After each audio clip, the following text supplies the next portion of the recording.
بصح الضاله السي الضاله نعم سيدي كيدير الميكاب تبارك الله عليك اختي بلا ما تهلاي فيه ديري ليه الفوندو تاع ياك بعدا ردني باقي صغير. شوف طردتك 20 عام والله 20 عام 20 عام بوحدها اسعى الله 20 عام.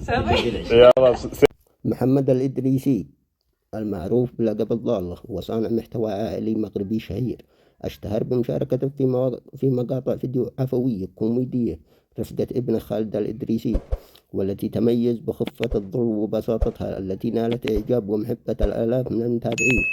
وقد توفي محمد الإدريسي المعروف لدى الجمهور بلقب الضالة، والذي اشتهر بمشاركته في عدة المقاطع والصور التي حصدت الملايين من المشاهدات وأدخلت البهجة إلى بيوت المغاربة، وحيث وقد أكد وفاة ابنها المؤثر خالد الإدريسي على حسابها الرسمي على الانستغرام وفاة البابا المعروف في السوشيال ميديا بلقب الضالة بعد صراع طويل مع المرض. الله يرحمه ويغفر له ويسكنه فسيح جناته.